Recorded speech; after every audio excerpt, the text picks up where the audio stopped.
well, first what the basic physics of gravitational waves are and how they interact with our instruments, but then really diving into the details of the noise and its properties and how that should inform your scientific analysis. Now we're finally going to start looking at signals, okay, and seeing eventually how we can extract those from the noise that we've studied in the past few lectures. I will focus, so I've had this recurring slide over and over again, so the data is strain plus the noise, and we have covered the noise in quite a bit of detail. It's Gaussian components, it's non-Gaussian components, stationarity, lines, and so on. So we've discussed the geometric interaction between the gravitational wave and the detector, the antenna patterns. So today we're going to look at the waveform, which is the specific morphology of these two components, plus and cross, as defined in some conventional frame. So this is sort of valid for any generic kind of signal, but today we're going to start focusing, let's see, oh, there we go, on compact binary signals, because they're the signals we have seen so far. So it's the first ones that you probably would like to understand. So compact binary signals, as I remind you, encompasses any pair of compact objects spiraling towards each other and merging. For us, compact means a black hole or a neutron star. If you talk to a regular astronomer, compact could also mean a white dwarf or something else, but that's not compact to us. We really want really compact. So we would like to get a prediction for a given system, so an initial two-body problem. What's the gravitational wave strain that we should get from this given source? That means determining its, oh, I have it the other way around. The amplitude and its phase evolution as a function of time, as the dynamics evolve in the system, as well as the angular structure of the emission pattern of the gravitational waves, right? A given source will emit gravitational waves with different intensity in different directions, so we want to understand that as well. And the polarization structure of how to decompose this gravitational wave radiation into two plus and cross. So what this means is that if you want to get a waveform, which will be its H plus, H cross quantities, you will have to understand the source dynamics of the system that you want to observe. It's impossible to decouple the two. The two are very intimately related. So if you want to understand the signal, you need to understand what's going on at the source. And roughly, you see that you will have different stages of the evolution of the physics of the source. Like when the two bodies are far away, it roughly corresponds to signals at lower frequencies. When they get close together, the frequency increases. Eventually, the objects merge and form a final object, and the signal will end. And so we can roughly say what the different portions of the signal correspond to in terms of the dynamics.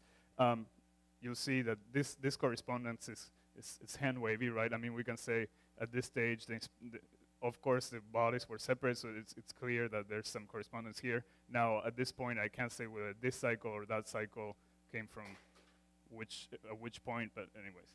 So the point is that if you want to understand the prediction of general relativity for what signal you should see, you really need to understand the dynamics of your source and really what's going on in this very convolved space-time that's evolving very quickly, right? Because that's what we're doing. We're simulating the space-time around these sources that's highly curved and possibly non-linear and dynamical.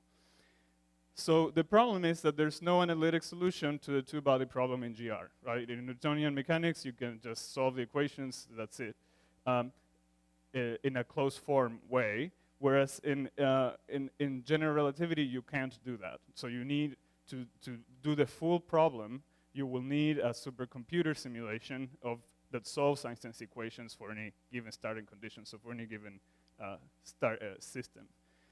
So we have that, as you heard yesterday from Mario, we had that since 2005. It was a huge challenge to get to that point where people could actually run these simulations and get them to work. But effectively, nowadays, it's something we do every day. And what you can see here is a visualization of a simulation by this extreme spacetimes collaboration of two black holes corresponding roughly to the parameters of the first detection, 150914. So that's the effective event horizons are shown by the ball surfaces, and then you see here the embedding diagram of the curvature of space around it that's given by the height of this surface that you see projected down there. And the color represents the rate of flow of time, and the arrow is the gradient of the gravitational field, if you want, or of time, it's the same thing. So as you get closer to the heavier system, the time ticks slower according to an observer at infinity, so that's why it's red and blue out there. And then you see the gravitational waves represented in this embedding diagram as well. From a simulation like that, you can then look at, you create like a sphere, a radius very far away from the source, and you read out what the metric perturbation is, or what the curvature perturbation is, and you can get a waveform like this. So this is, in the y-axis is the strain h, and x is time, right? And you extract this from the simulation, and you can see what the dynamics give you for this system. And you can do that for different angles around the source, as we'll see. Again, the alignment is sort of, well, this is a pet peeve of mine, okay? But we don't really know that at this time it corresponds to this particular cycle. It's not really straightforward to connect the time at the source with the time at infinity, right? That's a technicality. Roughly speaking, as I mentioned,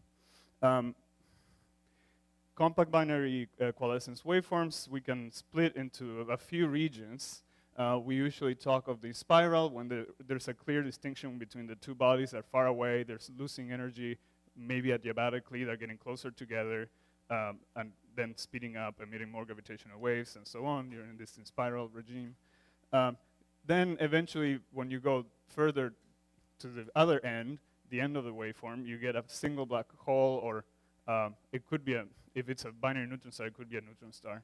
But let's assume it's a black hole for now. You get a single black hole, and that's perturbed, and it's ringing with some characteristic damped sinusoid behavior at the end. So we know both of those cases we can approximate analytically. And then in the center, there's nonlinear stuff going on, and we call this regime either the latent spiral or the intermediate regime. And it's right when the two objects sort of plunge and merge with each other. So there's no hard division between these regions. There's no real meaning to them except us colloquially referring to, the spiral it means earlier on, and the merger ring down roughly from the peak onwards, and so on. But it's not scientifically well defined. But it's useful to keep this in mind because the dynamics are quite different. Okay, so you can imagine that when you're in this regime where you have objects that are far away, you may be able to get away with analytical approximations because the objects are moving slower, and the compactness of the systems is less, and so indeed you can go to Einstein's equations and show that you can just treat the system as basically a Newtonian system, so two bodies orbiting around each other, and I've shown this before, right? You just have the two masses around, going around with radius r, and from GR you can get some radiated power from the quadruple formula. Mario also went over this, so it's losing energy in gravitational waves at some rate. Then you can shrink the orbit, assuming that energy is coming from the binding energy of the orbit, and so you do that adiabatically and recursively, right? So the two objects are going around each other, they emit some power, lose some energy, so the orbit shrinks, so then they emit more power, they lose some energy, the orbit shrinks a bit more, and so on and so forth, so that you have this runaway process, and the frequency increases and the power increases and so on. And so this is a good approximation earlier on, when you don't have to worry about nonlinearities or things in the space-time. And so I've shown this before, I'm just basically contextualizing this slide. So this is the quadruple approximation, essentially. we treat the masses as point particles, and we don't get the, you don't have to worry about weird space-time effects in GR. But this means that this is only valid earlier on. A waveform, an expression for a waveform that we get from this treatment, you will be able to write the two polarizations H plus and H cross as some amplitude function that varies with this time parameter tau, and then there will be some polarization-dependent amplitude factors, and then they're basically a sinusoid that depend on this time-varying frequency that increases with time. Okay, so what are these different components?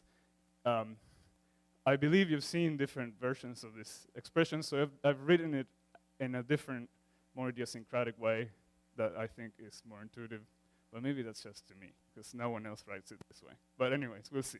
So you have this amplitude function, and that, as I mentioned, increases in time because the object is losing energy.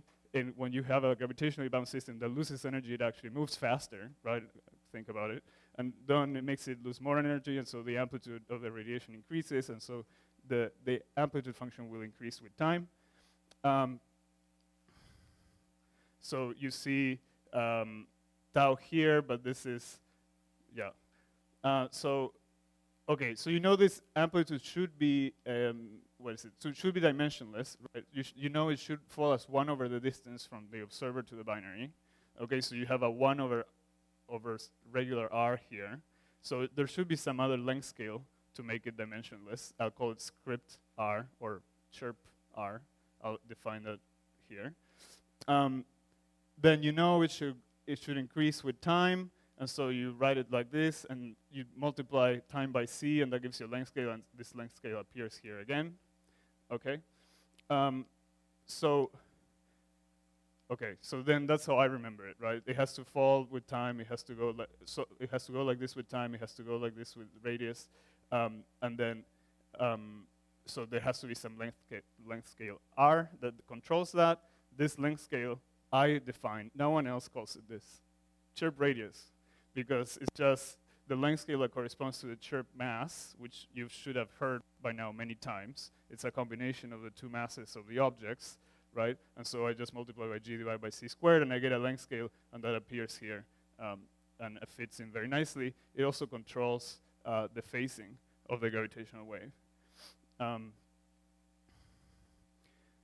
Okay, so this is not a standard quantity. We always speak instead in terms of the chirp mass itself.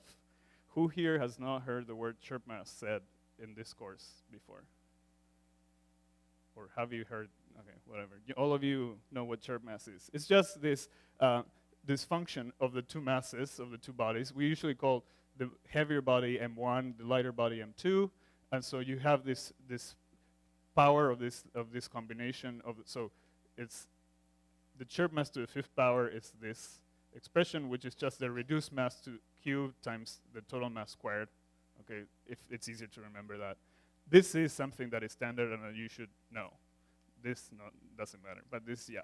So you put that in here and you get the usual expression, how people write down this amplitude expression. Anyways, it's called the chirp mass because I think Ricardo mentioned that this controls the frequency derivative of the gravitational wave in a very specific way. So if we can measure this rate of increase, we can measure this combination chirp mass very, very well. And that was true for the binary neutron star signal that we saw for a very long time. So we can see it evolve in frequency. It means we can measure that combination of masses very well.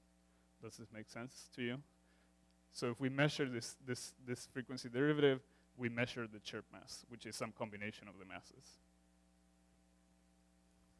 Okay. There's also a phase function, which is the second piece here. And as you know, as you should intuit from the dynamics of the system, the phasing you can just write as 2 pi times frequency function tau. Okay, think of tau as time to the merger of the two objects. And this frequency should increase with time as well, just because of the same logic, right? The two objects are closer together means faster and higher frequencies. So I can write it again in terms of this I invented, and and you see it goes as 1 over tau to some power, and it goes as, so why does this make sense? Well, this is 1 over tau, so it's 1 over a time to 3/8 of a power. Then r over c is also a time to the minus 5/8. That this whole thing has units of 1 over time. That's a time. The phase is dimensionless. Okay. Anyways, I like writing it like this so that I can remember that from the dimensions, sort of get it right. Then I can never get these factors right. I don't know how you remembered 5 over 256. Anyways, this is just to show you, okay, and we have this time tau coordinate that we just defined as the time to the merger of the two objects, to the, we call it coalescence time, which is defined to be effectively when the two objects crash with each other, and when this totally breaks down. Okay, so obviously if tau is 0, all of these things blow up, but that's just because this approximation breaks way before that, right? Okay, but the idea is this. It's just to show you how the properties of the system, we can, even in the simplest approximations, where we don't include all of the richness of GR, we can already see these basic things. Like it will get imprinted directly on the morphology of the frequency evolution, how the frequency is changing with time, how the amplitude is changing with time, and so on. Finally, there's these two factors that I want to call your attention to next, that depend on this quantity iota, which is the inclination, which was mentioned several times before. These are different between the two polarizations as defined in this frame. And so I will define what this quantity is because it's important to keep in mind. Okay, this is one of these things that it's actually super trivial once you get it right, the picture in your head. There's two angles here, and so you have to think in 3 dimensions. And it took me like 2 hours to try to get like this to look sort of right. Okay, so imagine you have an observatory here, you have a direction from the Earth to the source, that's n, the sky location of your source. That source is orbiting in some plane. Let's assume that it's not wobbling for now. It's orbiting some plane, which is this red orbital plane, that it has some angle with respect to the direction of the source from the observer to the source, right? You can define that as the angle between the orbital angular momentum L and this vector n. Okay, is everyone with me so far? So this angle is what we call iota, the inclination. Okay, so you have a line from you to the source. That source has some vector that defined by the orbital motion, and there's some angle between of sight and that vector, and that's the inclination. So if this angle iota is 0, it means that, okay, I define it the other way. If it's 0, usually it means that the source, the L is pointing straight to Earth. Okay, well, I guess it's, yeah. And if it's 180 degrees, it's pointing right away. If it's 90 degrees, then L is perpendicular to N, and you see the binary edge on. Does that make sense? I wish I had like puppets or something to show you. All right, but try to like move these vectors around in your head. There's a second angle that is subtended by the projection of big L here onto the plane of the sky, which is the blue plane that I've just shown here, which is perpendicular to the direction n, right? So it's just, if I'm standing here at Virgo and I'm looking at the sky, then I see just this blue patch as a square, okay? And I can project the L vector onto that plane, and there will be some angle like this. So not like that, that's the inclination. Like this is the polarization angle. Okay, this is psi. Why is that important? Because when we talk about polarizations, plus and cross, remember, these are arbitrary things, right? Just like in the electromagnetism, when I say that up and down polarization versus left and right, I have to say what's up and down and what's left and right. I have to find some axes when you talk about linear polarizations, and that's true here as well. And so when we predict the polarizations from a given source, we're always speaking in a source-centered frame. In this frame, the red one, in which the z-axis is along the orbital angular momentum, and the x and y axis are on the plane, right? So it's like you're sitting at the source. And then that's what we mean when we report h plus and h cross as a function of time, right? If you are in a different plane, you will have to rotate you have to project that onto your detector. You have to take into account that frame in which h plus and h cross were computed is rotated by some angle. So that's when you compute the inner products that give you the response. That's where this comes in. So when you compute DAB equals HAB to get the projection of the wave from the source in red to the detector in orange, then you have to take into account this alignment. Okay. Anyway, so you want to know what the polarization angle is, as well as the inclination angle, iota. We use two symbols for iota, for an inclination angle, for historical reasons. Originally, we always used to think only about binaries that didn't have spins, and for which the orbital angular momentum is adiabatically conserved. So in the time scale of the orbit, L is constant, so it's not changing direction or doing anything like that. So we can define this parameter iota independent of, it's not a function of time, right?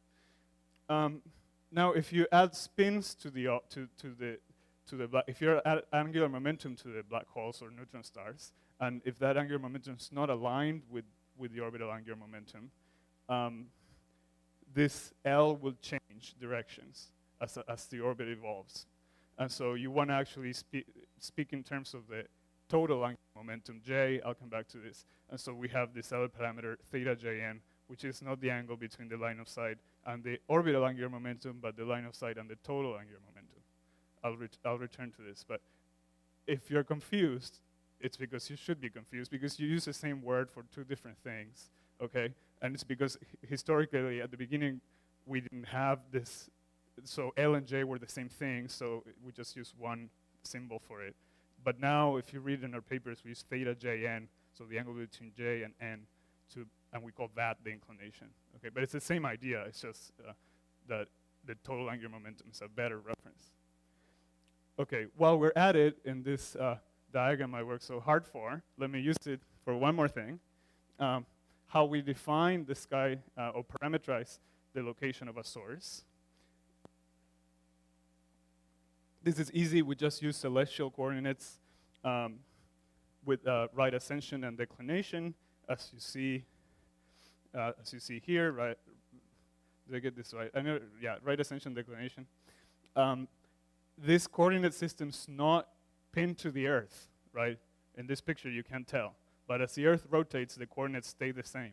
They're pinned to like the tropics, or the ecliptic and stuff. So it's not rotating with the Earth. It's the Earth rotates in this frame, right? So it's about the celestial sphere. So that's how we can locate sources using these two parameters. So you see I use alpha and delta is just the right ascension declination. This is just the same as everywhere else in astronomy. Okay, so where do these iota factors that I showed you 2 slides ago come from? Where they are a direct manifestation of the fact that, there we go, that in this approximation, the gravitational waves are emitted in with a quadrupolar radiation pattern. So again, we have a given source. Like for example, there's 2 black holes. You can't see the second one, but there's one black hole here and one hole there. And the system at any given time will emit gravitational waves in different directions with different intensities. You can decompose that intensity into spherical harmonics, the YLMs, which are basically the same functions you use in quantum mechanics or whatever to decompose the moments of any function on a sphere into basis functions, right? There's a subtlety that these are spin 2 weighted spherical harmonics, but don't worry about that. It's essentially the same idea.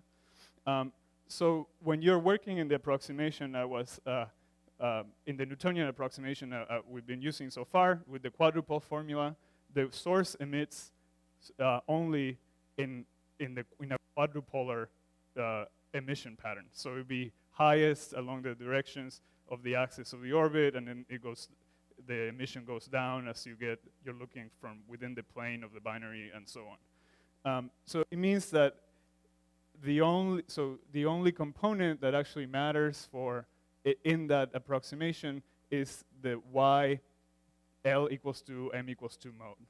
That it's a quadrupole. Okay, that's part of the quadrupolar approximation to the emission of gravitational waves. It has to do with the fact that we are just sourcing from the quadrupole moment of the source, the time-varying quadrupole moment, which Mario and I have mentioned a few times.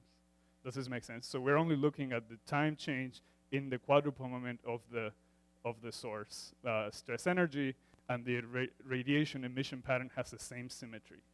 It's also a quadrupolar thing like this. In general, you could have higher order angular modes as well. You could have higher L. You can't have lower because of conservation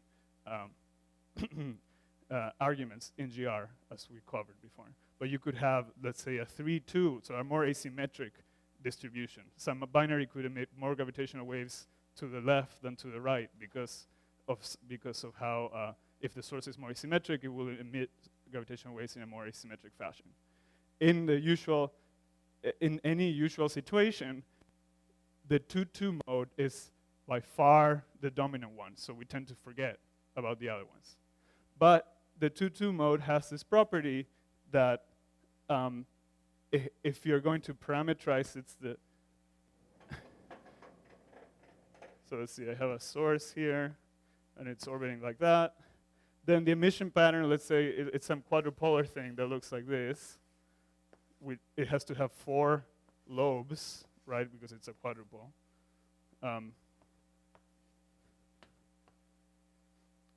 Does this make sense? One black hole, another black hole, angular momentum.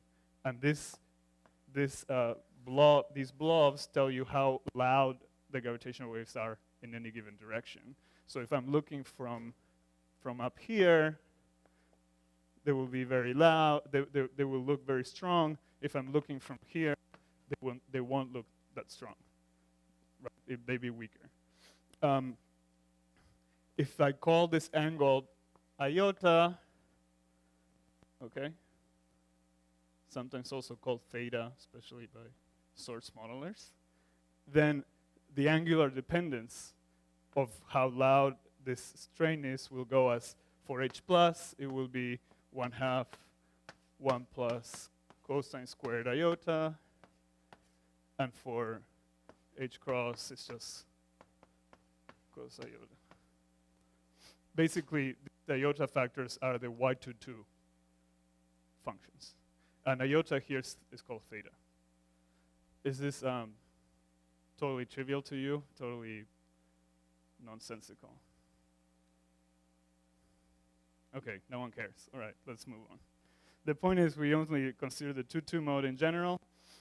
Those have a dependence on the point of the angle from which you see it that is like this. If we had higher order angular modes, they would have different dependence on the inclination angle and so on. All right. So this gives us an expression for the signal that we can get from a binary when the objects are far away. It will look, if you go and plot it, it will look like something like this. Okay, it's doing sort of what you expect it to do. It increases in frequency, it increases in amplitude. It's pretty good at earlier times when you're far away from the two objects merging, which is the 0 here, but it's not so good as you get closer. So this, if you actually looked at a waveform from numerical relativity and compared to this, it would totally miss here. It would be defaced, right? There wouldn't be an agreement in this region, although it looks qualitatively okay. Furthermore, it totally blows up at 0, right? So that's bad. So it doesn't work. But it's good for early on, and it's good for analytical approximations. One thing you can do is to try to start from that and correct it, and try to add corrections to the orbit to take into account that the emission, there's a back reaction as the source emits gravitational waves that will affect the source in some non-trivial way, and the amount of power radiated will change. And you can write down a series expansion to the quadruple formula and related formulas in terms of power, so the velocity v of the object squared, right? Which is a measure of how strong the gravity is in the given system. The point is that one approach to get a better waveform is to add the expression I showed you earlier and basically do perturbative calculations on it and keep correcting phase terms. Keep correcting, adding correction terms that will fix the behavior down here. And you can do that to several orders, which means you can make it more and more precise and slowly push the validity of your model a bit further down in time. And you'll get expressions that look awful, like this, right? Well, I don't know. They look awful to me. I'm sure whoever wrote it down thinks it's beautiful. It is a great achievement, right? They're solving the nonlinear Einstein equations perturbatively, essentially, and correcting the waveform, the phase of the signal, in a perturbative way, and that's why you get all these things, and they do this analytically, I guess, mostly. So this was the only game in town for a long time, especially before numerical relativity even existed. So nowadays, we have other options if we want to predict what the gravitational wave from a given system will be. We call these approximants because they are different ways of approximating what the true general relativistic waveform would look like for a given system. Okay, so in the simplest version, we have this kind of analytic post-Newtonian expansion in powers of v over c, and it's only good for early parts of the dynamics, as I mentioned, and it works. It's very efficient because it's just an analytic function you can evaluate very quickly, but it's not so accurate, right? And this is like the general trade-off between all of these. So you can add some complexity. You can have models that somehow add to this model of the spiral some model for the later dynamics, the merger and the ring down, and these can be, for example, some phenomenological function that's tuned to numerical relativity in arbitrary ways, right? I can write down a function that has 3 parameters and then train it on on numerical relativity waveforms and try to make it reproduce that in there's not physics there, it's just trying to get functions out of it. I can use, that's what we call phenomenological models. You can use what's called equivalent one-body models for the dynamics of the source, which is sort of like in Newtonian mechanics, if you're studying the two-body problem, you can switch to a frame in which you have an equivalent single one body in the center and a small particle going around it, right? That's how you solve it. You can do something similar in GR, but it's way more complicated. But there's a similar vein of studies that you can use to tackle these equations and get waveforms out of it. In the end, in both cases, you have to tune them to the numerical relativity simulation. So in the end, these waveform models have some free parameters. They go and see what the supercomputer simulations say, and they fix those to try to make it match as good as possible. Okay, let me skip this one. So on the other end, very other end of the spectrum, of course, the closest to the true waveforms that we have are numerical relativity waveforms, right? Which are the most expensive to produce, but the most accurate. So this sets the benchmark for truth, right? But they are, as I mentioned, very expensive, so they are sparse and far between. So we have them for different parameters, but we can do it for infinite number of parameters. There's, I don't know, a few thousand of them. I don't remember how many there are. There's a catalog, but there's a discrete number of them. They don't cover all parameter space. They don't extend for a very long time. They usually only evolve a few orbits later on in the system because it's very expensive. So they can't simulate the whole system for minutes. They only simulate the last part. Anyway, so they're very accurate, but they have a lot of limitations. So one thing you can try to do to bridge the gap between something that's sort of ad hoc and try to fit to an R in some weird way is to just try to grab the numerical relativity catalog and sort of interpolate in it in a sort of machine learning way, and that's what we call numerical relativity surrogates. The point is that these are orders of magnitude more accurate sometimes than than these, and they're sometimes even faster. And they're very new, so they're only available for some parameters, and not all over the place, but I think, in my opinion, they're like the future of what we'll be using soon. Anyway, so there's a trade-off again between how easy it is to compute the waveforms for a given system, how accurate they are, and the cost of producing these waveforms.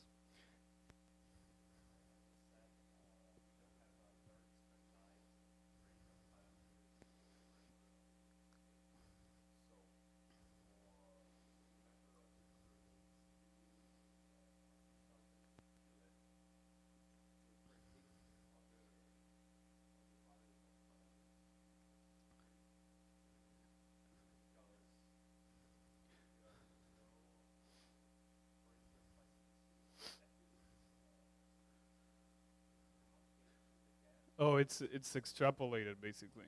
So you shouldn't trust. So they've been calibrated. There've been many studies checking that these how close all of these models are in different parts of parameter space, right? And they're generally pretty good. And they've been tuned in some region, but there are areas of parameters, let's say very high mass ratios, for which we don't have any numerical relativity simulations. And so you probably shouldn't trust these because we have never checked, right? I mean, you can give something, but there's no, so there are very rigorous quantifications of what the error is in all of these. In our surrogates, as you said, it uses splines to interpolate basically in time and parameter space. They use these days to determine which numerical relativity simulations to do. So they say, okay, we need more information here, and so they use this sort of method to say, okay, we'll do our next numerical relativity simulation in this point, and that will help the model, and so on. Anyways, this is a whole field of research. It's very interesting, but I don't have time, so I'll move on. All right, so these different approximations are valid in different regimes of the binary parameter space. So for example, on the x-axis, you have the ratio of the masses of the two objects. The y-axis, you have the distance, how close or how far they are from each other. So this is also like the time, right? Earlier on, they're far away, so for large distance. Later time, they're closer together, low distance. And so when the objects are far away from each other, you can use this post-Newtonian approximation analytic expression because you can treat the orbit adiabatically and correct and so on. When the distance is very small but the mass ratio is very high, so if one of the objects is very heavy and the other one is basically a point particle, you can also use perturbation theory to compute what the waveform would be, because it's sort of like just pinging a black hole, and we can do that analytically. If you have something that's very close together and very equal masses, then your only bet is to just do a numerical relativity simulation to actually resolve that parameter space anyways. And then you can combine efforts, right? So I can do a numerical relativity simulation that gives me the last part of the waveform, and then I can try to tack on the earlier spiral that I know from perturbation theory and can make like a Frankenstein model and can get a longer waveform from an initial short numerical relativity waveform and a longer but less accurate down here post-Newtonian waveform. So you see the post-Newtonian waveform agrees with numerical relativity earlier on. It looks very good, and then here it starts looking bad, right? And so we chop it from there and tag along the NR for the end.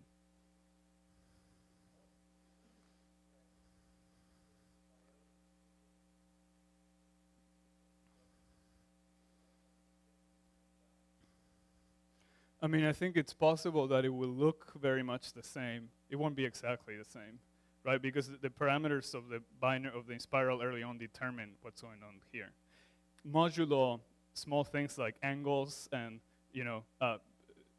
initial phase or something that may matter if you're studying, depending what physics you want to study. But but the problem is we don't know how to predict from here what's going to look like here, anyways. So. Except by solving the NR equations, right? So I mean, there might be systems that are similar that will look a lot like a very similar here. I can align it, for example, I can align it at earlier times, and then it will get defaced later, and yeah. All right, so we have all of these that we call approximants. Each particular waveform family, the way of approximating the waveform has a name. They're all coded up somewhere. You can go. There's a lot of them. They've all been used. They're not only in use anymore, but they're all available for study. For studies if you want to use them. So you'll see these names, so that's why I'm showing them to you. In particular, IMR phenom P and SCOBNR before are some of the two IMR approximants that we've been using lately to produce parameter estimation results. And so you see these names thrown around, and so you see that in our papers. Then, for example, you also have a surrogate model that, as I mentioned, is based directly on numerical relativity. And up here, you have models that just do like a post-Newtonian expansion and so on. But so if you read our papers, you'll read IMR phenom P. It's an spiral merger ring-down phenomenological model that has precession. Okay, SCOBNR before, equivalent one-body NR calibrated model, whatever, doesn't matter. Different ways of approximating the waveforms for any given set of initial parameters.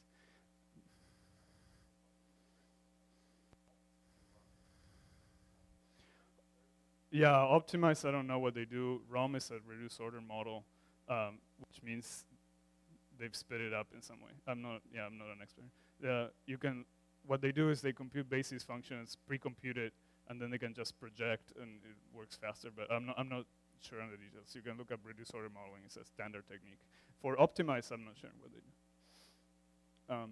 But yeah, that's just because SCOBNR is a time domain model, so we'll produce a waveform in the time domain because it's evolving a system in the time domain, and it takes a long time to compute, so they have techniques to speed it up. We need to evaluate millions of waveforms per second or whatever, or thousands per second to actually study these signals, and so they have to be fast. IMR phenom P exists in the frequency domain, and it's much faster, so they don't need to do that. But yeah, I don't know the details. I can point you to references. Yeah. It's important. I can't hear you, sorry.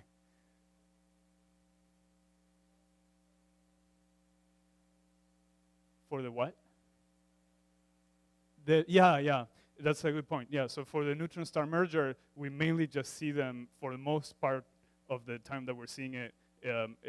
We see the spiral when they're far away, and so the post-Newtonian is very good for that. And the merger happens at frequencies that are higher than we can detect, so you don't really need the more involved models. But in the end, you still need the better models. So if you just use the PN, you would see issues with the binary neutron star as well.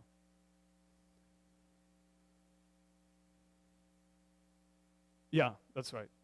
But I mean, besides the equation of state, forget about that. Even if it was just black holes, you would see deviations from post-Newtonian just because post-Newtonian is not valid. Yes, so some of these models, I haven't mentioned that before, but if you have matter in there and there's effects, there's tidal deformability, so they're not point particles, and they're interacting in some way. You have tidal effects, and some of these models have tides, like SUVNR before NR tidal, or whatever. There should be an IMR phenom P and R tides, so those are available. They have extra parameters to deform the waveform corresponding to that. The ones in black are just, they don't have tides, and they're just some example that I picked because we use them a lot. These bolden ones, okay? All right, so this is important because approximants will give you different answers, right? So for the same system, this is a null plot. I think now the disagreement is not that large. But for the same system, I can ask, what will the waveform look like to SCOBNR or IMR phenom P or C? This is also, they didn't have P back then, they had C anyways. And then they will look slightly different, the waveforms. And this is important because what we want to do is look at the waveform and try to tell what the parameters are of the system that caused it. And so there's some systematic error in that we don't know the true waveform prediction from GR for some set of parameters. And so we only have approximations to any extent. So we will analyze the data with at least two waveform families to try to get an estimate of the bias that comes from that. It's usually very small, but it will get larger as the instruments become more sensitive and they can pick up smaller differences between them. Does this make sense? All right. Okay, let's try to finish this so I can tell you how we search for these signals. The point is, whatever approximant you use, the whole system is determined by a set of 15 parameters. If you're working with black holes in quasi-circular orbits, you have the masses of the two objects. That's 2 parameters. You have the spins of the 2 objects, the angular momenta, which we write chi because it's a dimensionless number and its norm goes from 0 to 1 in the units that we usually write it. So these are 3 numbers, 3 numbers. Okay, 6 numbers here because each of these vectors has 3 components, okay? Plus 2, 8. Then you have things that don't really depend on the properties of the individual objects. So we call these intrinsic, we call these extrinsic, so it depends on how you look at the object. So there are things like the right ascension, the declination, where in the sky it's located, the polarization psi, the inclination angle, theta Jn, the luminosity distance, dl, and some time at which it happens, dc, and some phase, some orbital phase that would you start with, right? So these have less to do with the system itself, but on how you look at it from as an observer, right? These are just, so anyways.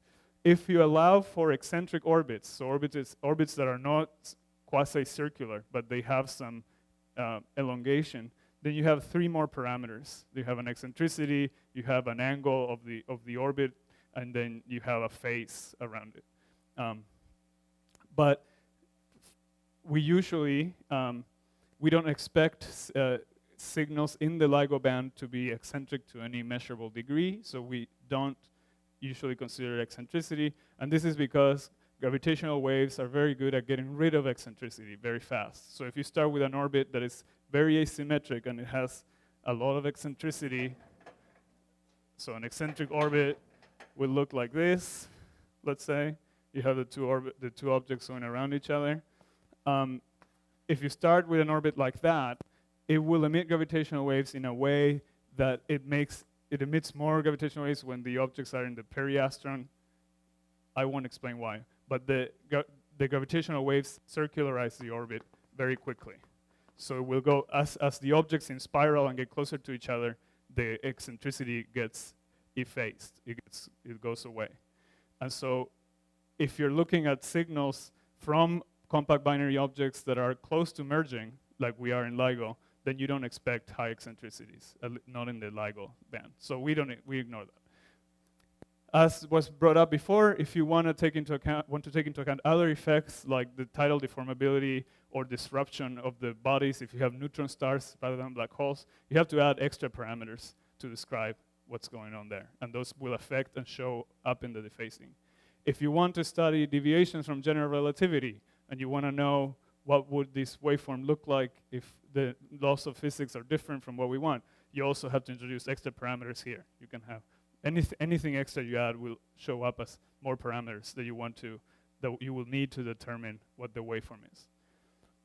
Okay, the parameters, the source properties become imprinted in the waveform in very obvious and less obvious ways. So for example, the total mass will set the scale for the frequency at which the 2 objects merge with each other. So if you have a very heavy binary with, let's say, very heavy black holes orbiting around each other, they are bigger and heavier and they will merge at a frequency that's lower than a system that is lighter and smaller, so it can get closer. It can have orbits that are smaller and therefore higher frequencies. Does this picture make sense? It should be intuitive to you why this is true. So if I have 2 big objects going around each other, when they merge, the distance will be some value r that is smaller than if I have, it's larger, sorry.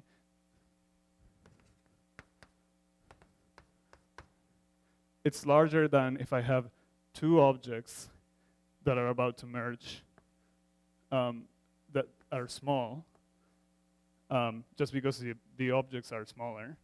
So this binary that is lighter than that one can get to distances closer to each other, and so it can emit frequencies of gravitational waves that are higher. Okay? As I mentioned, the chirp mass will determine the rate at which this frequency is changing. The mass ratio, so the ratio of the two masses, will affect the symmetry of the emission pattern. If you have higher mass ratio, you will get emission that's more significant with other modes rather than the 2-2 mode. And then, for example, if the objects have spin, it may cause precession, as I mentioned earlier, and the waveform will start wobbling and looking like this with a non-monotonic amplitude anymore, this crazy thing. And there are also more nuanced phasing effects. But to dwell on precession a little bit, which is, I think, important to understand. So imagine you have two black holes and one and two merging. Each of them has a spin. So rotational angular momentum is 1 and is 2, okay? And there's some orbital angular momentum L as before. And the spins and the orbital angular momentum need not be aligned. This means that as the objects orbit each other, because the angles are changing, this angular momentum, orbital angular momentum L, will also have to move. Because if you want to keep the same constant total angular momentum, J, and these are changing, they're changing in orientation, right? This one will also have to change in orientation to preserve the total, right? Imagine you're spinning the S1, S2 vectors around, therefore L also has to move around to compensate that. This means that you don't see the orbital plane from a fixed angle. If you're looking at it, it will be doing something like this, and because you're effectively, it's like changing the angle at which you see the orbit, then you will see the amplitude will go up and down because of this dependence on where you view the signal from. Okay, think about it. This thing is wobbling, you see it from different angles, so the emission that you see goes up and down. If you could move with the binary, then this would go away. Okay, anyways, this is just a very strong example of how the individual parameters give you different waveforms. So we can try to look at the waveform and then learn about what the parameters are, right? If you give me a waveform and it looks like this, I can tell you right away that there's something with the spins going on, and I can learn about the physics, and so on in more nuanced ways. Okay, before I move on, cosmology. We've seen this before. It's important to you all. So all you need to do for our intents and purposes is grab any quantity that has dimensions of mass. So length has dimensions of mass, times has dimensions of mass, if we all set g equals c equals 1, okay? Any quantity that goes as mass to the nth power, you just add a factor of 1 plus c to the n. And then you can take it, and then that's cosmology for you here, okay? So in that, because these quantities get redshifted. So obviously the frequency gets redshifted in the usual way. So the frequency at which the binary merges according to you. So if in the source frame, the objects merge with some frequency f source, you will see it far away merge at some detected frequency fs 1 over 1 plus c, the usual redshift, okay? Masses get redshifted. So the mass I would infer is the source mass times 1 plus c, and same for, and the distance, the co-moving distance to the source becomes the luminosity distance, which is r 1 plus c. Yeah?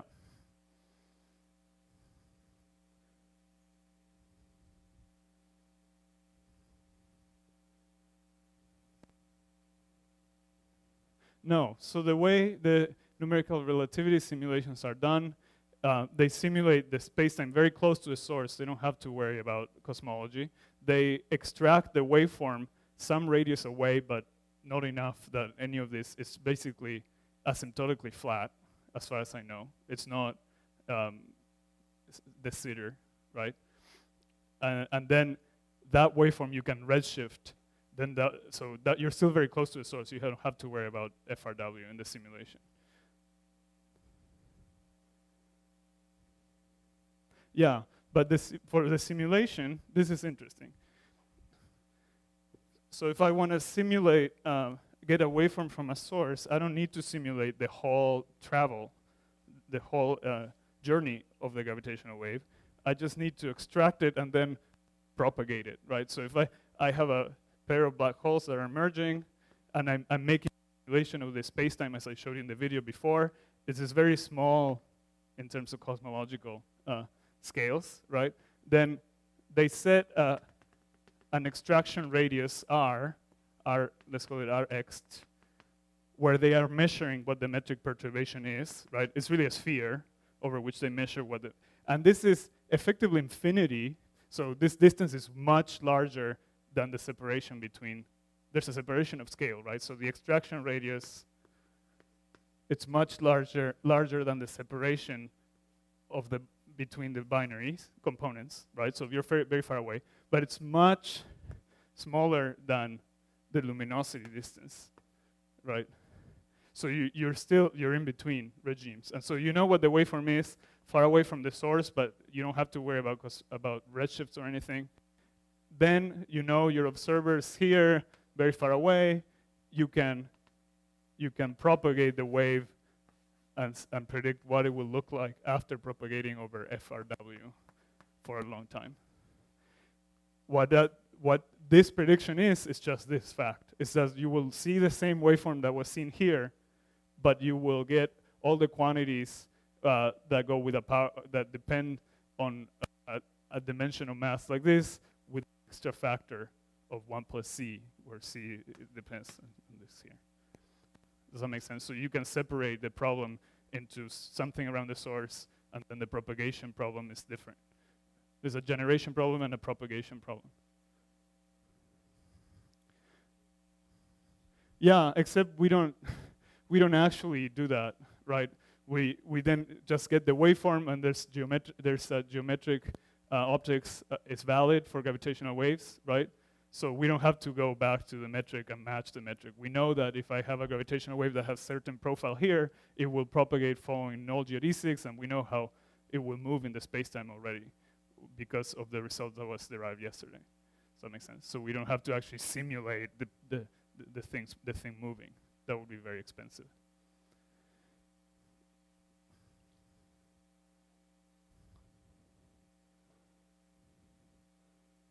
The amplitude depends as 1 over the distance. The amplitude falls as 1 over the luminosity distance, right? Okay. Please.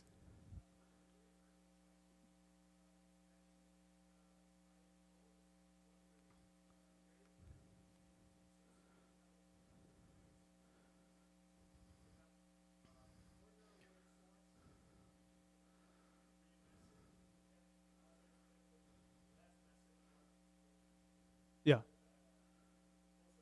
Yeah. The degeneracy is broken because, so that's right? A source that's more massive but further away will look the same as a lighter source closer in amplitude, but the frequency at which the merger, well, let's see, you break the degeneracy with the frequency, and you have a second mass scale, the chirp mass, that determines the frequency evolution, and that's independent, and so you can break some of the degeneracy like that. Does that make sense? Okay, any questions about this? So this is all to show, this is a whole area of research, right? Modeling these sources, producing waveforms, understanding the spacetimes, creating these approximants so that we can use them, making them better, so on and so forth. All right? So one of the things we want these waveforms for is to actually find the signals in the data. Okay, so everything we did last time, well, the second half of what we covered last time, where we looked at what happened if there's a signal in noisy data, was assuming I knew what the signal looked like, h, right? How can I get the probability that this signal is in the data? Okay, so what I've told you so far is how do we predict what h looks like for a given system? Okay, so I should use this for my own. All right, so we had the noise. Last time we assumed we knew what h is. The way we can know what h would be for a given system is what I've just explained to you. Okay, now the goal, the challenge, will be to actually find the signal h in the data without knowing a priori what the parameters of the signal are. right? So when we did last time, we assumed that we knew the specific form. We assumed that we were looking for a particular signal, h of t, a specific one for a given system, and then I showed you what the probability given the data was and so on. But in reality, we're looking for signals in our noisy data. It could be any of these. These 15 parameters could have any value, right? So it's a very high dimensional space for where this vector can live.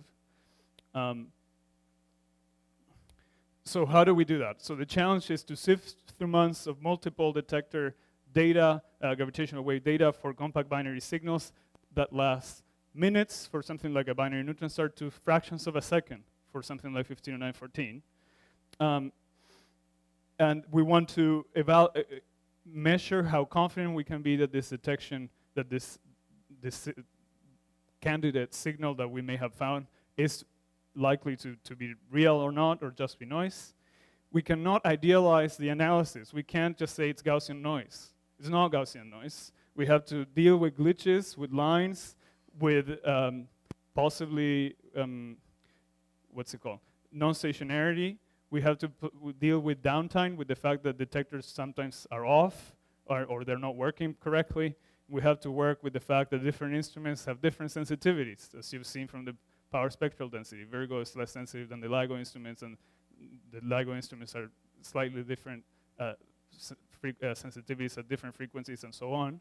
Not only this, so you don't only have to sift through all this data looking for these minute signals, you have to do it basically live. To as soon as a signal happens in our data, as they're operating, we can send an alert to astronomers, and so that they can go and look, as we did for, okay, let me go back for a second. As we did for, back or forward, there. As we did for the binary neutron star merger, in which we sent an alert to the astronomers, and they were able, over 70 telescopes, to try and look and see if they saw also light from the location of this signal. So if this doesn't look hard, it should. You're not appreciating the complexity of the problem. But anyways, we have two sort of broad categories of algorithms, and we call them searches, but they're not only algorithms, but also all the infrastructure, computing, and people working on making this happen, right? We can split these efforts into two large groups, okay? Modeled and unmodeled searches. Modeled searches, as the name indicates, rely on a model of what H is for a given particular kind of signal. They use the GR-based gravitational wave templates, like I just described, either obtained from, eventually they all go back to numerical relativity, but we usually use something like some approximant like ACOB, for example, to create a large number of them. They are parameterized by the source properties, right? So we'll have a catalog of waveforms for different masses and spins and mass, well, that's it, masses and spins, okay, basically. And because you have a specific model of what the signal looks like for any given source parameters, you can rely on match filter, what we talked about yesterday. So when you know what the signal you're looking for looks like, you can remember you can take the inner product of the data with your template and try to get an estimate of how good that match is, right? Do you remember? Okay, good. Well, I'll show you the expressions again, but anyways. This means that you require a template bank, which is a catalog of waveforms, right? So I can go and look up and say, okay, what does a signal that has this total mass and this mass ratio and these spins looks like? And the thing can look it up and say what the template looks like for those parameters. Then it can go and check the data and see how good the agreement is and so on. We have two of this kind. There are others, but these are the biggest efforts within LIGO and Virgo. So groups of people that do this for a living. And they're called PyCVC, which occurs mostly in the frequency domain. That's how they approach the data. And the other one's called GST-LAL, which does a lot of its stuff in the time domain. So it used to be that GST-LAL only was the one that operated in low latency, could analyze the data live, and PyCVC would do it after the fact. Now they both do it, both live and after the fact. the reason it's important to have more than one group of people searching for signals in our data is redundancy, right? There are all these unknowns here, and having two totally different approaches find the same thing is extremely important in terms of being statistically satisfied that what you saw was good, especially before we had seen any signal, right? 150914 was seen, but also all of these pipelines created by people that don't like each other and compete, right? And they all agree, so it increases your confidence that it's true, and we quantify that in mathematical ways. Okay, so that relies on the sorry, you go first, and then. Yeah.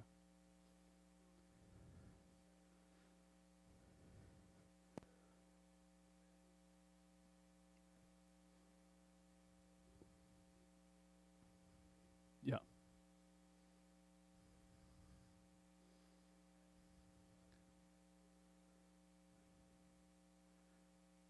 Yeah, but they're all different in how they estimate the waveform. But there's one true waveform, right?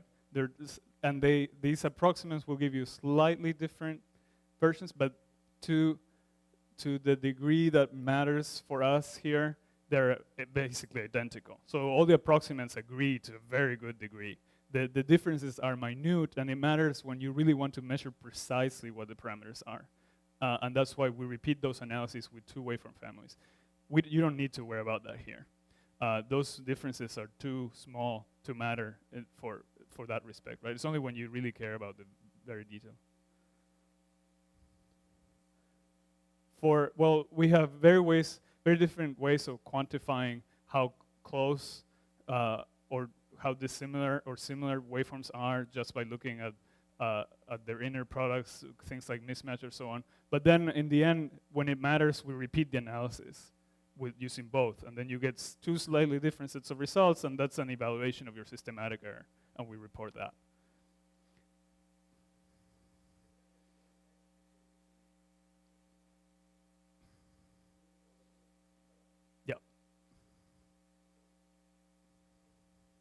Yeah, sorry, except that we don't do the 15 parameters in reality because it's too much. So it's over a subset of those. Like it assumes aligned spins, and so it's some subset of those. But yeah, 250,000, something like that. Yeah.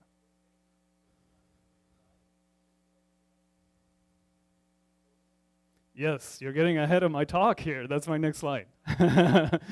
No, that's good. Of course, it is crazy. Yeah. Yes, in like 7 seconds, it's done. Okay. It is impressive, right? I don't know how they do it. All right, so I'm gonna move on, and then so I can get to the end, and then, well, if you have urgent questions, let me know. Otherwise, I'll try to show you, and then I can stick around, and you can ask me questions. Okay. I'll explain this in the two slides from now. All right. Then raise your hand if I don't. It's something I'll answer in 2 slides. Whether the match filter is done all the time.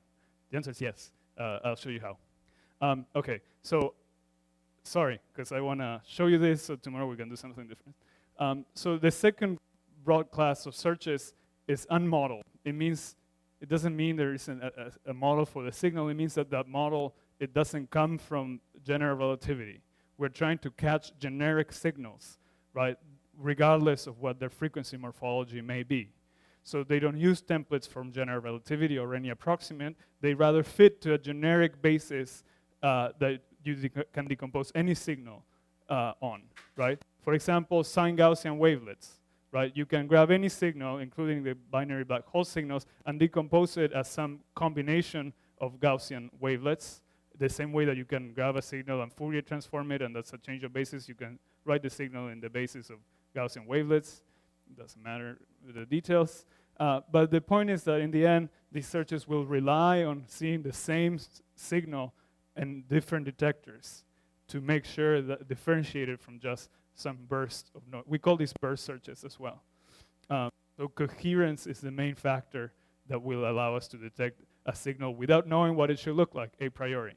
Does that make sense? So the point of these searches is to be flexible and catch things that we did not predict, or systems that are not compact binary coalescences, like supernovae signals or whatever it may be. Some of the names of these searches you may see in the literature: CWB, coherent wave burst, base wave, and OLIV, I don't know what it stands for. Online long inference burst. Okay, there you go. They all are different approaches, but in the same, along the same direction. All right, so generally speaking, model searches are more sensitive because you have a very specific model of the signal you want, and so you're less likely to get confused by non-Gaussianities in the data, but they're less flexible. So if your signal, the signal you're looking for, doesn't exactly match one of the templates we have for compact binary coalescence, you may not catch it because it looks too different. I won't catch a supernova; it looks totally different, right? On the other hand, we have burst and model searches that are slightly less sensitive because being more flexible means that they're also more liable to get confused by other sources of noise and glitches and stuff in the nasty things in the data, but they're also more flexible. So the point is, you need a louder signal to be able to detect it, but then you don't need to know it that closely as we do here, right? Okay. Both types of searches require time coincidence across the network, modulo the different light travel times between the detectors, so that you have to see signals in at least 2 detectors. For the okay, now we have searches that don't do that anymore, but it used to be true. Now we have some searches that can do a single detector, but I won't talk about that. They enforce phase and amplitude coherence, so they have to make sense. They have to be consistent. We have come from a given gravitational wave stress, gravitational wave tensor. They will produce some detection statistic. They will tell you, okay, output 5, okay, and whatever that means. A higher number might mean it's more likely that there's a signal there. A lower number will mean that it's less likely to be a signal there, right? And you have to interpret that detection statistic in some way by estimating the background empirically. So you see, for example, a search will compute the signal-to-noise ratio. You know that the signal-to-noise ratio should be larger if there's a signal there than if there isn't a signal there when you compute the match filter. Okay, but that assumes Gaussian noise. So how do you know you don't have other stuff that is non-Gaussian tricking you? Well, you find clever ways of estimating what the noise will look like, the distribution will look like of this detection statistic over things that are only noise, and then you compare the probability distributions. And that's what I'll explain in the next slide. Based on this, so basically here you're estimating how likely noise is to look like a signal to your pipeline, right? So you can translate that into a false alarm rate. So if I see a detection candidate that has a given detection statistic, how likely is it to be a false alarm? How likely is it to have been produced by noise only? Okay. So this is basically the goal of a search, right? Identifying candidates, establishing how likely they are to be noise or to be real. Then they can operate, both types of searches can operate in low latency, as I mentioned. They can process data in under 10 seconds, around 7 seconds for GST-Lao. I was asking one of the experts yesterday, so GST-Lao one of the pipelines can process data live. So it takes 7 seconds for the data to be, so the gravitational wave hits the detector, then whatever, all the digital processes go on, the data gets captured, sent to our servers. That takes around 7 seconds of latency. Then the pipeline itself takes 7 seconds to analyze the data, and in principle, that's as quick as you can detect a signal, like 15 seconds after it happens. In reality, it's been taking like 30 minutes or so because different things break. But anyways, there you go. It's pretty fast. All right.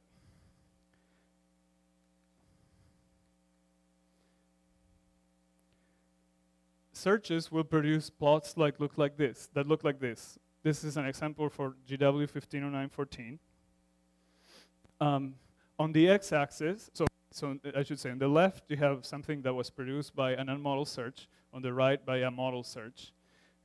In both cases, on the x-axis, you have a detection statistic. So it's a figure of merit that says, I have a candidate, and this is how good it looks to this pipeline. How likely things, how high I rank it in the possibility of it being a signal versus noise. The y-axis is the number of triggers, of candidates identified by the pipeline that had a given value of that figure of merit, okay? Then you will see there are curves, a histogram like this that is labeled background. There's two kinds of background, but forget about that for now. And there are squares that mark search results. Okay, so first, background.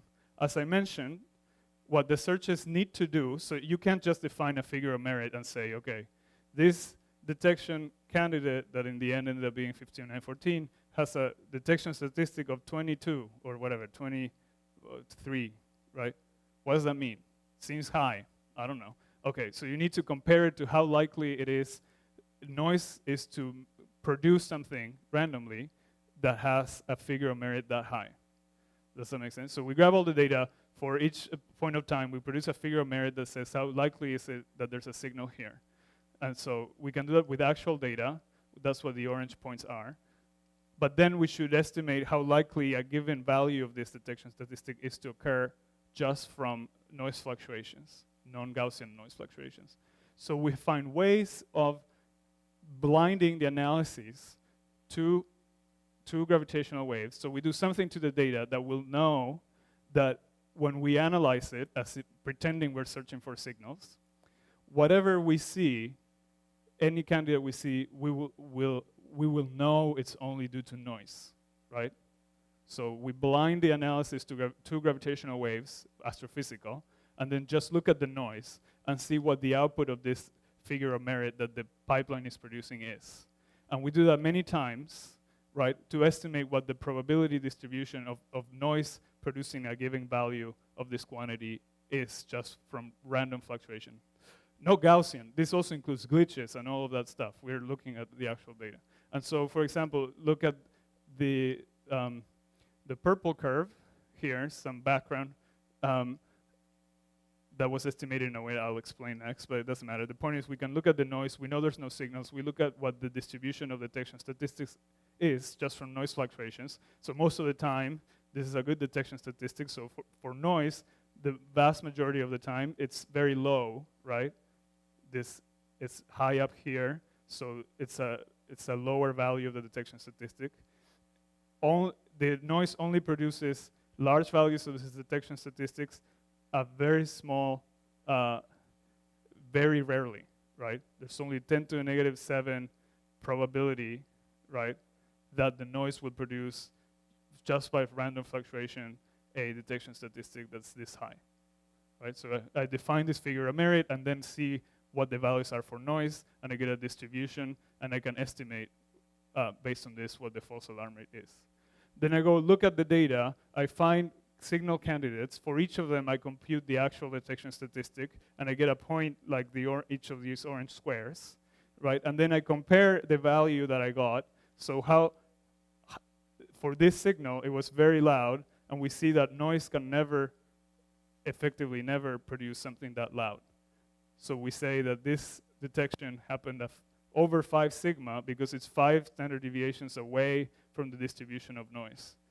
So it would be a 5 sigma event if it was just a fluctuation from noise. That's the basic idea. All the pipelines do the same thing. They estimate the detection statistic differently, in different ways, and they manipulate the data different. But in the end, all they do is they define some ranking to establish how likely it is that there's a signal in the data. They will then compute what the distribution of that ranking is when there are no signals, and they will get some background distribution. They compare the actual value of the detection statistic from the unblinded, the real data, to the background, and they can say how likely it is that something like that was produced by noise. And in the case of 5914, it was very, very unlikely, right, over 5 sigma.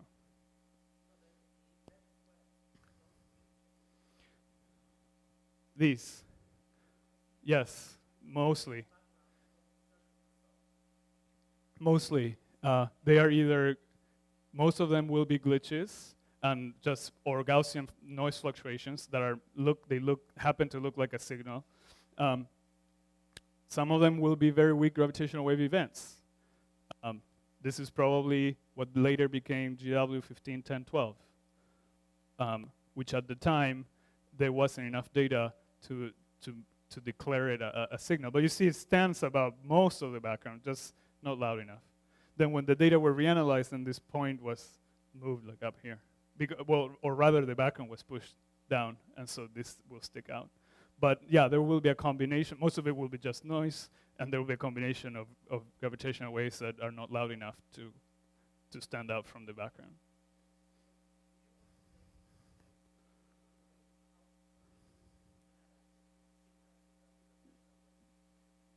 Next, yeah, all right. But next might mean tomorrow, because I have 5 minutes. So I'll start to push through it, and then what I can't explain, I'll say tomorrow.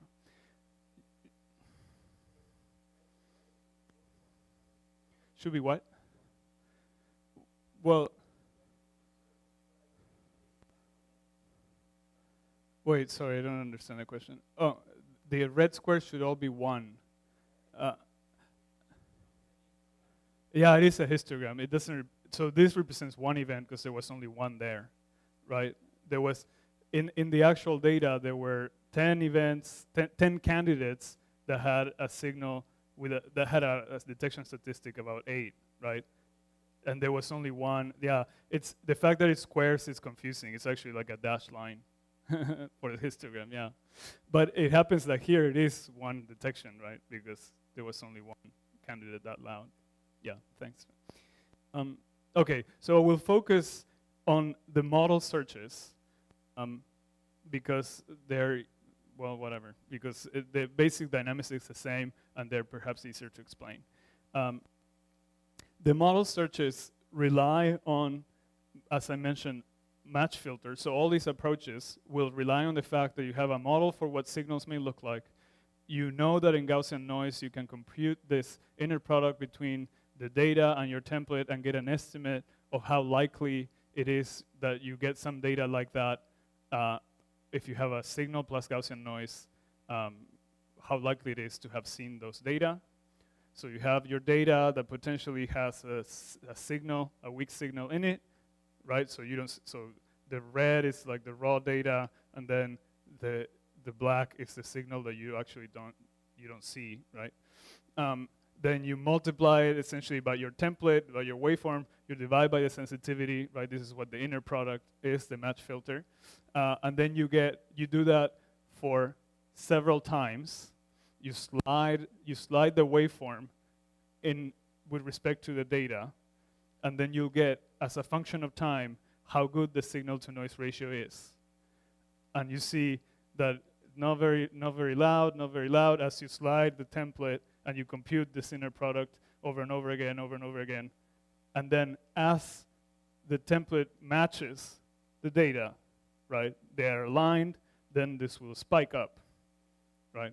Because they agree, the data and the template agree, and you see a spike in this SNR time series, okay? This SNR is essentially the same quantity I introduced yesterday. It's just normalized. So what I called yesterday the match filter SNR was just H inner product D. Here we normalize it by the norm of H, but that's just so that it's all on the same footing. Okay, so how do we actually do this? We don't have to manually compute this inner product by moving the template like that in a silly way. You can use the fact that you can use Fourier transforms to do this in a smart way. Okay, so the SNR time series, you can define it, well, you define it as this inner product, but this is a function of the time at which you align the signal, right? So T, and how I define, I add that time dependence by adding a Fourier exponential factor here, 2 pi IFT, okay? That's where the T comes from. Yesterday when I introduced H dot D, There was no time because there was no, this factor wasn't there. So these are the data. This is the template. What this extra phasing term does is it's effectively shifting for a given t. It adds a phase it adds a delay to the gravitational wave template, and it's effectively doing the sliding, right? If you think about it, as you change t, it's effectively like changing the alignment between the Fourier, between the templates. It's doing what I said before, right? It's just sliding the template with respect to the data, except it's doing it with a Fourier transform. So it does it in the Fourier domain. A change in time in the Fourier domain is just a dephasing, and so that's what this looks like this. So it does this. It will get a spike if there's a signal in there. You can take the maximum spike that tells you the time at which the signal happened, which is the best fit. Then you can apply some extra. You can do some extra checks, right? So different pipelines apply different. After they find a candidate like this, they will go and check different things. They will, for example, compute a chi-squared between the data and the template. Then they will reweight this SNR by some function given the checks they've done, right? Like, they want to know other things besides this quantity. They evaluate that and they fold that into a new definition of the SNR. They downweight it by some factor, or they increase it by some factor depending on other checks. And these depend on the pipelines, if that makes sense. So you get a renormalized version of the SNR, R hat. Okay. Then you're done, right? Except you have to do this for different parameters for each possible h 250,000 times, right? And you have to do it live in 7 seconds. And you have to check all the possible alignments for all the 250,000 templates, and you have to make sure, and you will rely on a template bank to do this. Okay, it's 30 past the hour, so this is the basic idea of how the pipeline works. Tomorrow morning, I will explain how, I will give you a particular example. All right, there, of how a specific pipeline works, the steps very quickly, which is basically what I just described, except I have a flowchart as an example. And then we'll move on to, once we have detected a signal, how can we measure the properties of the source that produced it, which is what I sort of work on. Okay. But this is a basic idea. All right, do we have questions about searches or templates? Yes, sorry, I postponed your question.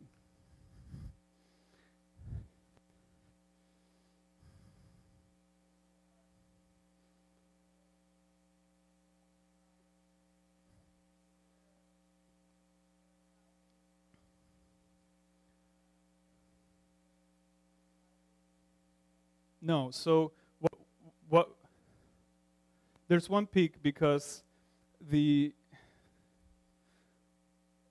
guess I'll erase this.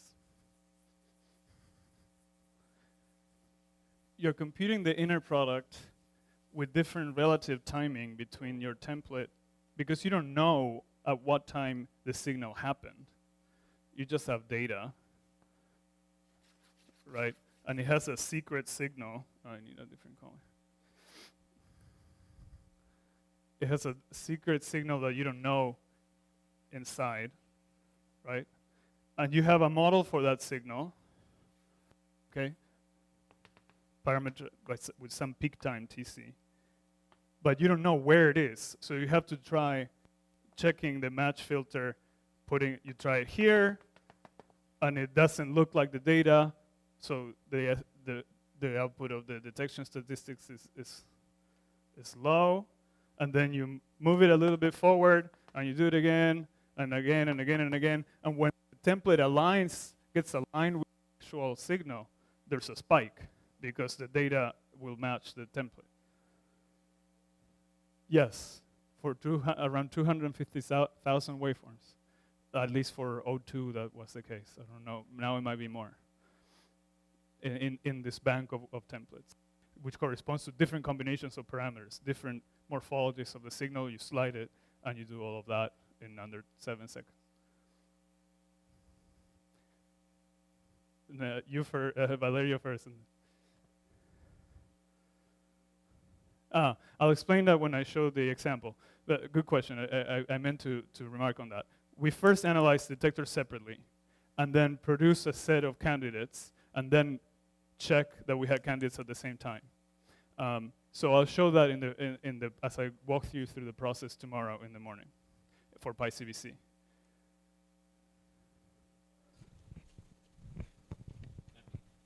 So, oh yeah, sure. The question was, when do we incorporate multiple detectors? So that's what I was saying. It comes after this. So these searches are not coherent. They look at the detectors independently first, and then they try to establish some coincidence. Yeah, it's more expensive and logistically harder. Since the second observation run, now there are some checks that enforce coherence after the fact. So they will check that the phasing agrees, not just the time, but the phasing and yeah, I guess it's mainly the phasing and the delays between them. So it's not fully coherent because of technical issues, because it's hard. You can't do it in a quick way like that. Why does the template bank has to have this size? I mean, how much one model waveform differs from one another, just varying one parameter? Yeah. Could you reduce your template bank and do a crude search? Yeah, that's a good question. I won't go into the details of how template banks are constructed, but basically, okay, first you pick a waveform approximant. We don't mix them. Okay, let's say you pick SUV and R or something, and then that for any given set of parameters will give you a waveform. Okay. Now you have some parameter space that it's in principle 15-dimensional, and you want to map it out in an efficient way. So one way you can do it is to stochastically throw points around, and then if you have signals that are very close, they look very similar, you throw one of them away. So the similarity is defined by this inner product here, right? If when they overlap, if for two parameters the signals overlap higher, more than some threshold that I set, then I can throw one of them away because they're effectively the same. So in that way, you can start constructing a bank. You start with some randomly placed templates, and you require that the signals be they have a minimum of similarity, or of dissimilarity, right? If signals are too close to each other, you only keep one of them to keep the number low, and that's essentially what you said. It sets the coarseness of your resolution to these parameters. You don't want to have too few templates, because then you'll be missing signals. So you want to have just the right number that it's manageable to do this, but not too few that you will be missing signals. And so what ends up happening is that this will be a function of parameter space. So in different regions of parameter space, you'll have different densities, because so if two signals only are visible, let's say for a very short time, they're only visible in lower frequencies here, they will look closer to each other just because they're not in band for a long time. And so they will look more similar than something that we see for a long time and we can distinguish. And so in practice, it will look like something like M1, M2, and then, okay, we enforce M1 greater than M2, right? So there's nothing here. Is that right? Okay. So you have a lot of templates here, and then it will get sparser out here, because in this region you will have the templates are more similar, so you don't need to populate it as much. I think at least that was true earlier. Now I think we add more templates here as well. So I can show you a plot of what it looks like, but yeah, we have algorithms to create those. And it's very expensive to do, by the way. This template bank has evolved over time between runs as yes, you get it's more recreated. Computational power and better approximants. Yeah, not only that, but also anytime detectors change, you have to redo this, because the measure of how similar two templates are is contingent on your sensitivity as set by the PSD of the detectors. right? It's sensitive as seen by your detector. So in between runs, when the detectors change dramatically, then the template banks have to be reconstructed. Yes. Just yes, the question is if by reconstructed, do I mean by scratch? Yes. You have a different measure of distance. So as far as I'm not totally clear on the extreme details, but I think, yeah, you just start over. Why you just don't use the ones that you have and just populate more with extra ones? Your space has changed. Once you've changed the instrument. So, okay, if the instruments don't change, then yeah, you don't start over. You can add more points or whatever. But once the instruments change, right, between observation runs, our sensitivity goes from being like up here to down here, or well, actually this is from O2, so it went from like going here to down here. So the metric on your signal space has changed. So 2 points that before were close, they might be far away or vice versa. So you have to recompute it. So my understanding is it's recomputed again. I mean, and it's not that, I mean, it's expensive, but it's not that expensive, right? You do it once, and then you do that for the rest of the search, for the rest of the observation. You will have to do this 2,000 waveforms numerically all the time then? No, so the template bank is computed at the beginning of the observation run. You have this catalog of templates saved and stored in disk. You don't create that every time you run the search. So you do that once, and that's expensive, but you only do it once. And then you do this match filtering, checking all those templates in an efficient way. And that's cheap. Does that make sense? Comment on Valeria's question about coherent search, signal, looking coherently for signals. So in the search it would be too expensive because you have the months of data, but once you isolate a trigger, then we do a coherent check. So with the Monte Carlo, we'd actually span all of the parameters stochastically, but in a coherent way among the data of the 3 detectors, but just on the little chunk of data where you know already you have a trigger. Yeah, we consider that parameter estimation rather than a search. So we first identify a candidate, and then we pin down exactly what properties it has in exactly that way. So is could it happen that that individually you wouldn't see the event, but looking coherently, I mean, you could have a detection otherwise? Yes. I mean, ideally, the ideal detection statistic would be coherent across the network, but we're limited by practicalities. Yeah, but so you could there could be signals that are weak, and in fact, I wrote a paper about that, right? So if you had infinite computational power, you could actually extract more signals. You could, what happens is you can better separate the background from the foreground. So most of the glitches are not coherent at all. So if you add a strong measure of that, then this background is pushed all the way down, and these signals will stand out. And there are ways to do so, and the pipelines have moved towards improving. They are improving these things all the time. And so in O3, they have measures of coherence, as I said, by enforcing the phase and so on. And that already improves things a lot. A fully coherent search is, for the time being, out of... is it planned? Or? Yeah, it's mainly limited by computation. And so there are ideas of how to do it, and I think the pipeline people work all the time, so I wouldn't be surprised if already what they have is almost close to fully coherent. But I'm not aware of any systematic studies of at least I haven't studied it, how close it is. There might be more information to be extracted that we are not using. Sorry. But anyway, whenever you have an external trigger that either comes from the search or maybe from a GRB satellite or whatever, I mean, you have a trigger, neutrino trigger, whatever, that limits the amount of data you have to look at, then surely, then we do things coherently. The problem is that when you have to look blindly at months of data, you cannot do things. Yeah, if you tell us there's a signal in plus minus 1 second or something, then we can do it fully coherent. But yeah, and I should say the unmodeled searches are fully coherent. They have to do that, otherwise they don't work. Sorry.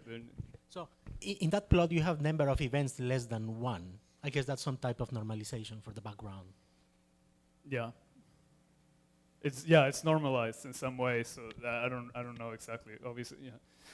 You do You do 1 million Right. slides, and then if you find one coincidence in 1 million slides, that gives you 10 to the minus 6. Yeah, so I haven't explained that. So PyCVC does this by sliding the data. So we can produce way more fake events than we actually have to evaluate this background to these long. But GST allowed us in a different way. I'll cover some of that tomorrow. But effectively, yeah, it's normal. Yeah. Another technology porn question, I guess. So what's the resolution of the sliding? So really, like, do you sort of slide every millisecond, every whatever the resolution, 16 kilohertz? Yeah, honestly, I'm not sure. I mean, that will be set by the sampling rate at which you sample your data series. So originally, you start with 16 kilohertz data, and I think the searches will downsample probably to at least 4096 hertz. And so if you sample, that's the best you could do. Shift the two things one sample at a time. But Ricardo, Because on millisecond you still have correlation, so you must be sure that you don't fall on the same event by chance. Oh, were you asking about the match filter or the sliding between detectors? No, I'm asking about the match filter. Yeah. So, but that's also a good, and that could have been a good question also. So you're asking about this, right? Exactly. Yeah. So the resolution of this is set by the sampling at which you sample the data. In principle, it could be 16 kilohertz, but there's no point. So I think at most they use 4 kilohertz. Now, what Ricardo was saying is something maybe I'll explain tomorrow, because I haven't explained time slides. So but when we shift to estimate the background, you'll see we shift the data of detectors with respect to each other in time, and that's what he was referring to. So that's a different thing. Any more questions? Can you return to one slide? Which way? I don't remember. Going before, I mean. Let's see. The one that you were on.